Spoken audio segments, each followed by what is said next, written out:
The tower at Bagram Airfield went silent at 3:47 hours. No mayday, no transponder ping, just static where Captain Nadia Kovach's voice should have been. The A-10C Thunderbolt II she'd taken up for what ground control logged as a routine night patrol had vanished from radar 17 minutes prior, somewhere over the Kunar Valley where the Hindu Kush Mountains swallowed radio signals like graves swallowed secrets. The duty officer, a fresh-faced lieutenant named Voss, stared at the empty blip on his screen and felt his stomach drop. Kovach wasn't just any pilot. She was the single parent who'd flown more close air support missions than anyone in the squadron, the woman who kept a photo of her 8-year-old daughter taped inside her helmet bag, the officer who'd turned down a staff position at the Pentagon because it meant less time in the cockpit and more time away from the child she was raising alone. Now her aircraft was gone, and the mountains offered nothing but silence. The alert went up the chain within minutes. In the operations center, Major Duncan Reese stood over the illuminated map table, his jaw tight, watching as search coordinates spread across the terrain in red polygons. Kovach's last known position put her near a ridgeline the locals called the Serpent's Spine, a jagged slash of rock where Soviet helicopters had died by the dozen 4 decades prior. Reese had flown with Kovach in Iraq. He'd seen her thread an A-10 through a sandstorm to deliver ordnance danger close to a Marine unit that would have been overrun without her. She didn't make mistakes. She didn't disappear. But the screen told a different story.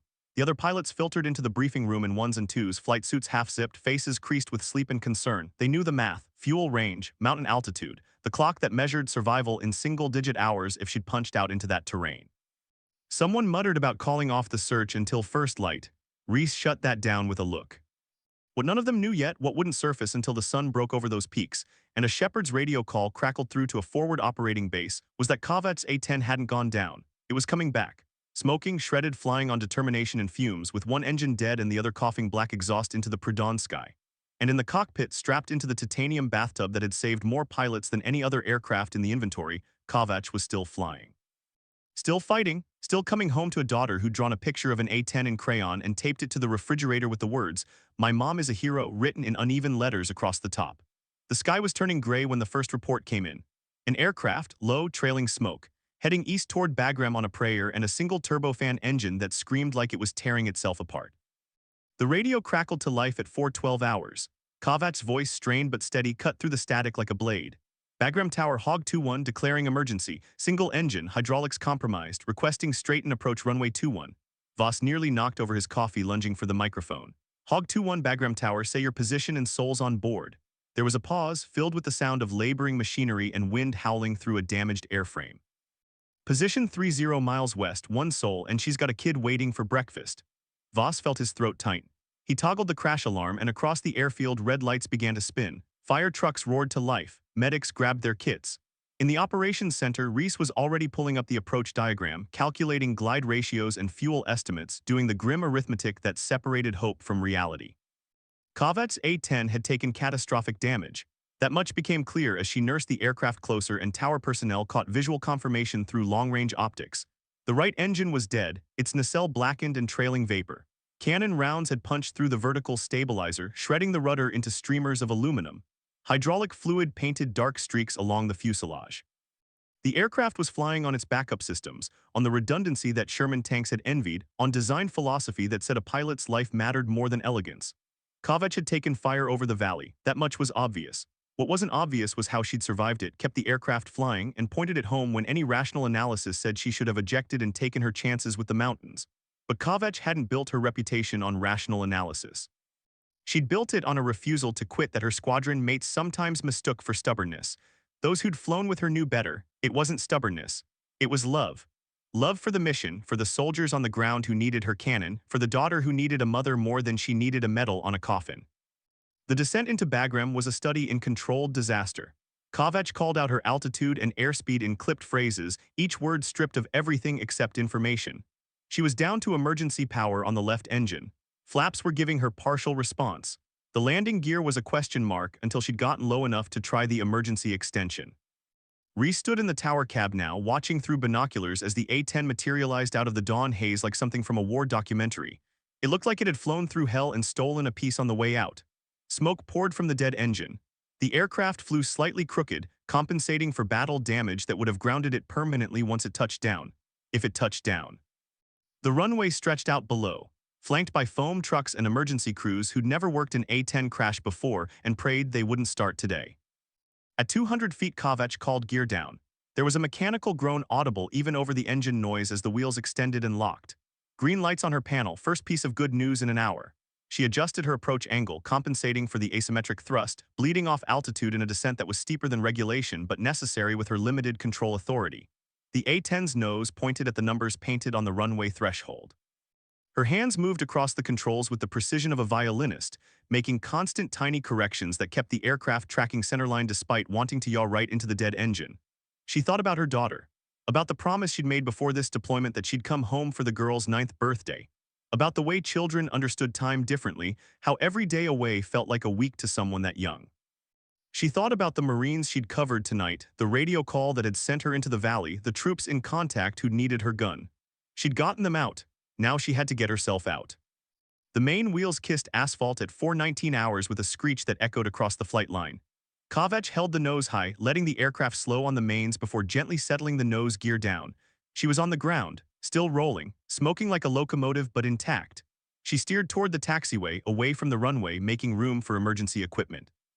When she finally shut down the remaining engine and the turbine wound down into silence, the sound of fire trucks surrounding her aircraft was the most beautiful thing she'd heard in hours. She sat in the cockpit for a moment, hands shaking now that the adrenaline was fading, and let herself breathe. Outside, the canopy release handle glinted in the early light. She reached for it, pulled. The canopy rose with a hydraulic hiss, and cool morning air flooded the cockpit, carrying the smell of jet fuel and burnt metal and survival. The debrief lasted 4 hours. Kovacs sat in a conference room that smelled like coffee and stress, walking intelligence officers and maintenance chiefs through every minute of the flight. She'd been supporting a special forces team operating near the Pakistani border, routine overwatch. Then the call came, troops in contact. Taliban fighters pushing toward an isolated outpost with heavy weapons. The team needed gun runs, needed them now, needed them precise enough to hit enemy positions without fragging friendly forces dug in 70 meters away. Kovacs had rolled in without hesitation. Her first pass scattered the assault. Her second silenced a PKM machine gun nest. Her third brought her low over a ridgeline where a fighter with a Strela 2 shoulder-fired missile had been waiting for exactly that kind of opportunity. The missile punched through her right engine like a lance through silk. Alarm screamed. The aircraft yawed hard. Kovacs fought the controls, secured the dead engine, rerouted systems, and kept flying because the team below still needed her, and because quitting wasn't in her operational vocabulary. She made 2 more gun runs on one engine before extracting, each pass a calculated risk that maintenance personnel would later describe as either brilliant or insane depending on their tolerance for deviation from doctrine. The Special Forces team sent a message through channels. It arrived while Kovacs was still in debrief, printed on standard message traffic paper but carrying weight that transcended format. Hog 2-1, your gun saved 8 American lives tonight. You are welcome in our team room anytime. Respectfully, ODA 3112. Reese read it aloud. The room went quiet. Kovacs stared at the table, jaw tight, eyes bright. She'd known the stakes. She'd known what hanging around in a damaged aircraft over hostile terrain meant for her survival odds. She'd done it anyway because those 8 soldiers had families too, had people waiting, had lives that mattered every bit as much as hers. The mathematics of sacrifice weren't complicated. The execution was. Someone asked how she'd managed the asymmetric thrust on approach. Kovacs' answer was pure pilot pragmatism. You trim it out and fly the aircraft, it wants to stay in the air. You just have to help it remember how. The squadron reaction split along predictable lines. The old heads, the combat veterans who'd flown warthogs over Iraq and Afghanistan through multiple deployments, nodded with quiet understanding. They'd been there. They knew what it meant to keep flying when every instinct screamed eject, to trust the aircraft and your training and sheer bloody-minded determination. The younger pilots, the ones still learning that combat aviation was equal parts skill and will, looked at Kovacs differently now. She'd been competent before, respected for her mission count and her tactical acumen. Now she was something else. Now she was the pilot who'd brought back an aircraft that should have gone down in flames. Now she was the single mother who'd fought her way home because failure meant her daughter growing up without a parent. The story spread through the base like smoke. By noon, everyone knew. By sunset, the legend had begun its transformation, details sharpening, moment crystallizing, until the truth and the tale merged into something larger than both. Kovacs spent that afternoon in her quarters, door closed, sat on her bunk with her laptop open. The video call connected after 3 rings. Her daughter's face filled the screen, eyes wide, smile immediate. Mom, are you okay? Grandma said you had to land with a broken plane. Kovacs felt her chest tight. 8 years old and already trying to process the reality of having a parent in a combat zone, she smiled, kept her voice steady. I'm fine, sweetheart. The plane got a little hurt, but we both came home safe. Her daughter held up the crayon drawing from the refrigerator, the one with the A-10 and the uneven letters. I told my teacher you fly the toughest jet in the Air Force. She said it's not really a jet. Kovacs laughed despite herself. She's right, it's better than a jet, it's a warthog, and warthogs don't quit, her daughter nodded seriously, like you. The words hit harder than the missile had. Kavech blinked back tears she wouldn't let fall on camera. Like us, she corrected, we don't quit. They talked about school, about an upcoming field trip, about ordinary things that felt precious precisely because they were ordinary. When the call ended, Kavech closed the laptop and sat in the silence, letting the weight of the morning finally settle.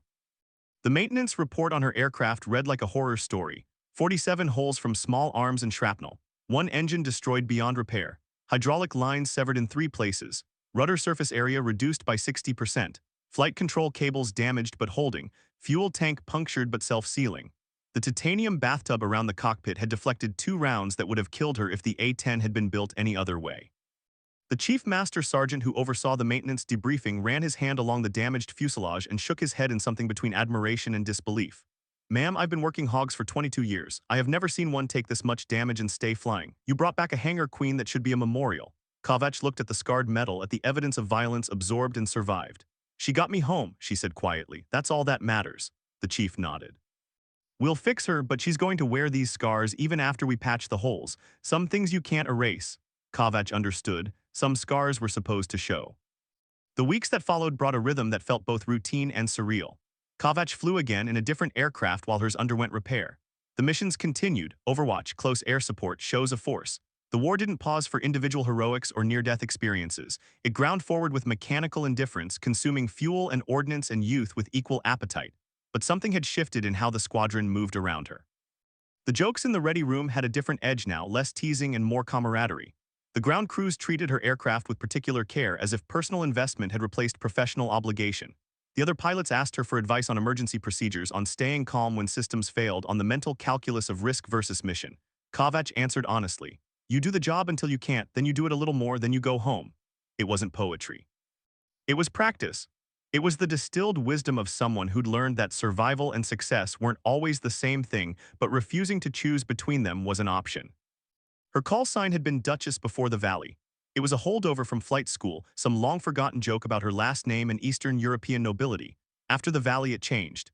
Call signs usually did when something significant happened, when a pilot earned a new name through action rather than accident.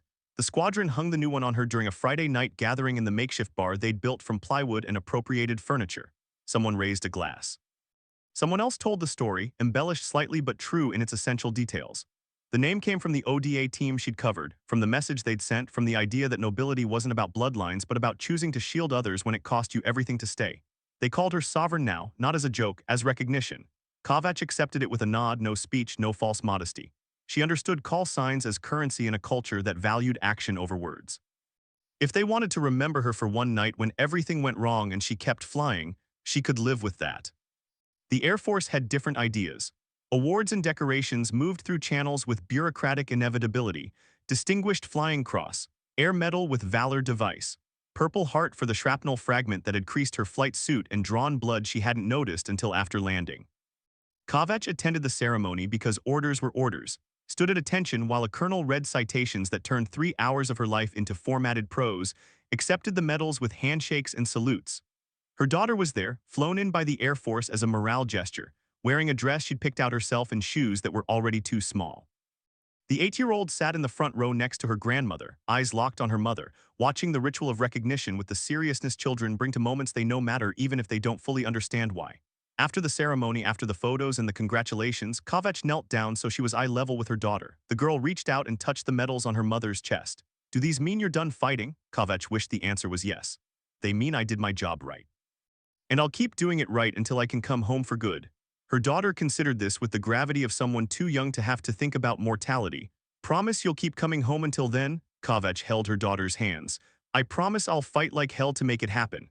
It was the most honest answer she could give. The repaired A-10 returned to service 3 months later. Kavech walked around it on the flight line, inspecting the patches where new aluminum had been grafted over battle damage, where replacement parts had restored function if not original form.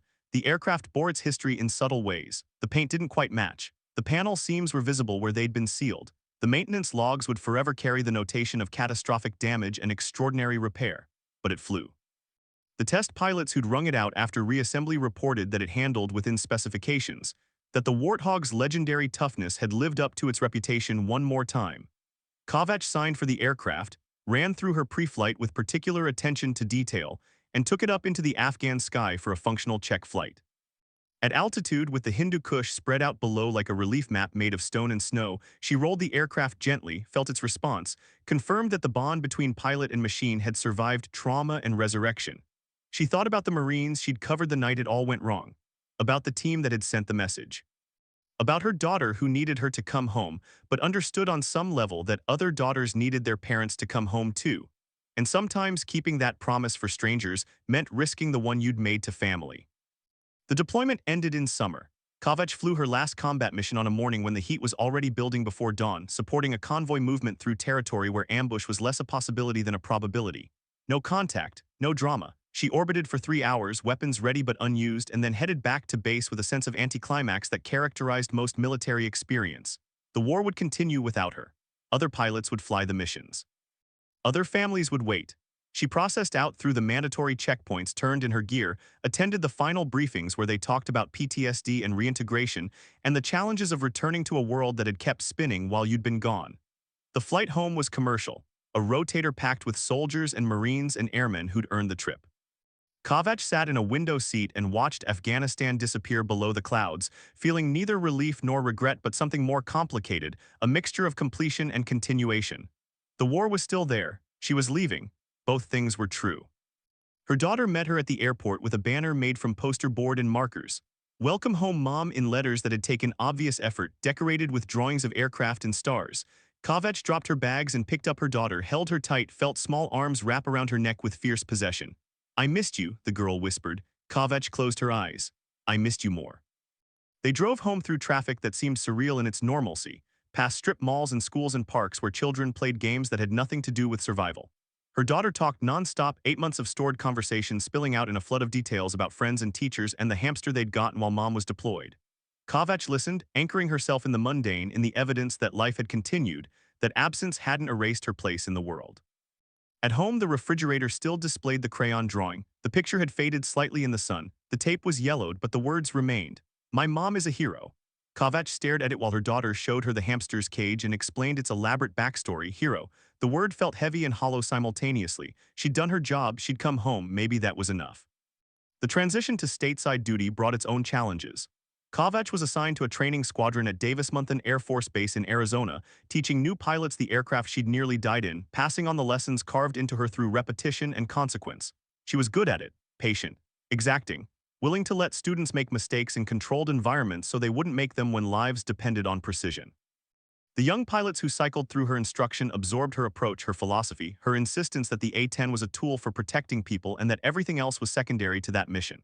Some of them would deploy. Some of them would face their own valleys and choices between safety and duty. She couldn't protect them from that, she could only prepare them. The work was satisfying in ways different from combat. No adrenaline, no immediate life-or-death stakes.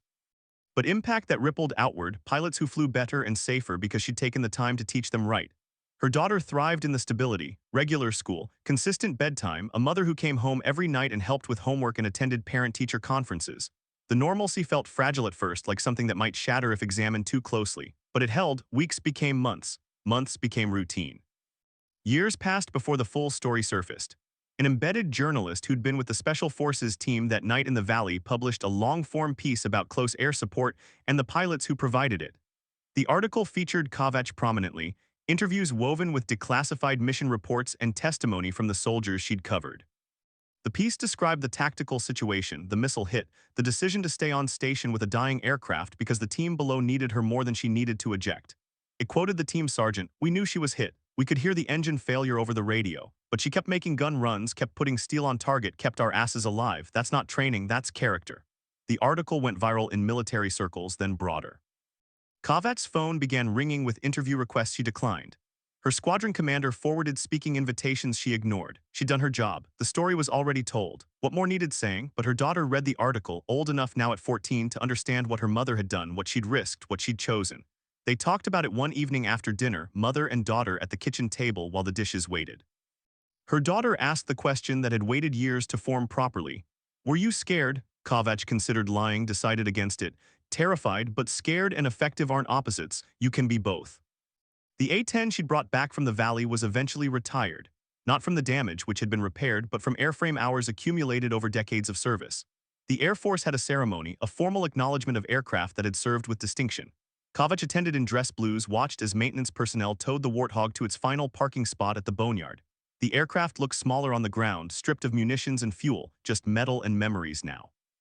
But the scars were still visible if you knew where to look. The patches, the replacement panels, the evidence of violence absorbed and overcome. A historian asked Kovac if she wanted to say anything for the record. She stood there looking at the aircraft that had saved her life by refusing to quit, at the machine that had flown on one engine and determination, because that's what warthogs did. "It brought me home," she said finally. "That's all any pilot can ask from their aircraft. We were lucky to have each other that night."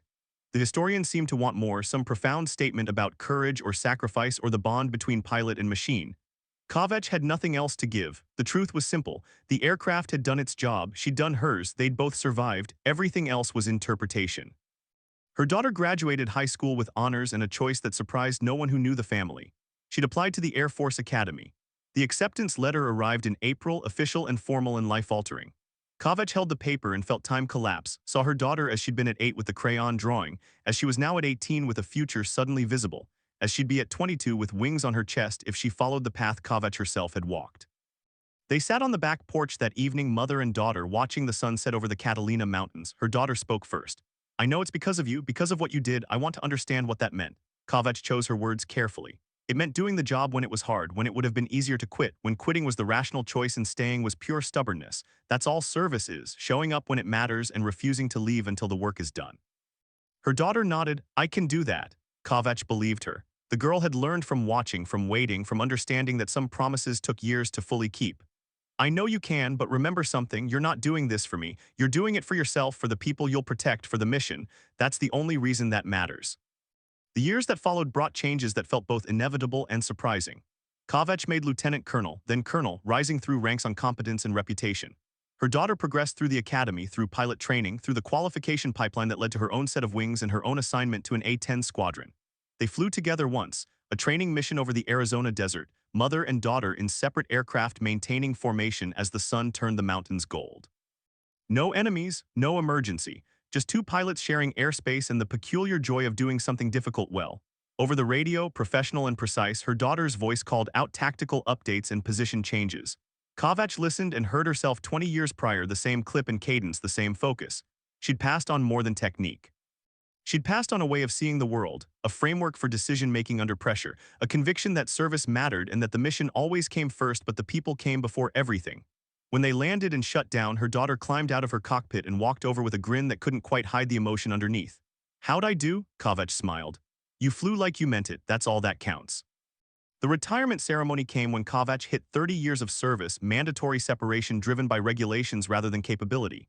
She could have pushed for an extension. Her record justified it. But her daughter was deployed now, flying the same missions over different terrain, and Kovac understood that some cycles needed to complete themselves. She'd done her time, she'd flown the missions. She'd come home when it mattered and taught others to do the same. That was enough. The ceremony was held at Davis-Monthan on the flight line where she'd taught countless students, with a restored A-10 parked behind the podium as a symbolic backdrop. The wing commander read her record, missions flown, combat hours, decorations, the dry accounting of a career reduced to statistics. Then the Special Forces sergeant from the valley stood up. He was older now, retired himself, but he'd flown in for this. "Colonel Kovac saved my life and the lives of 7 men I consider brothers. She did it by refusing to quit when quitting was the smart play. She stayed when she should have run because we needed her more than she needed to be safe. That's not courage, that's love. And I'll be grateful for the rest of my life that someone loved the mission and the men enough to risk everything." The applause was long and genuine. Kovac stood at attention, eyes forward, throat tight, thinking about the night that had defined so much. About the daughter watching from the crowd in her own flight suit now. About the circle of service that bound them together across generations and deployments, and all the moments when easy and right diverged, and the choice defined everything that followed. Afterward, in the quiet of her empty house with the uniform hung up for the last time, Kovac sat at the kitchen table with a cup of coffee and looked at the refrigerator. The crayon drawing was long gone, replaced over years by magnets and photos and the accumulated debris of life. But she remembered it. Remembered the uneven letters and the child's certainty that her mother was a hero. She wasn't sure about hero. That word still felt too large, but she'd been there when it mattered. She'd stayed in the fight when the fight needed staying. She'd come home to a daughter who'd learned that showing up and not quitting was its own form of courage. And she'd passed on the lesson, watched it take root, seen it flower in a new generation of pilots who flew because someone needed them to, and because the mission mattered more than comfort or safety or fear. The sky outside her window was darkening, stars beginning to emerge over the desert.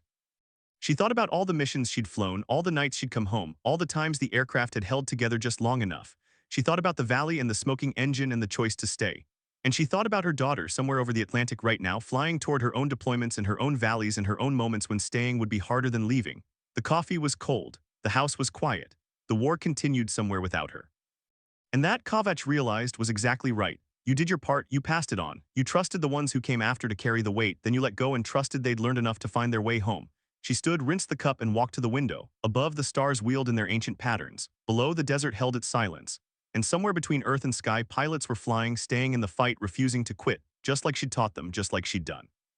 Just like the mission required, always.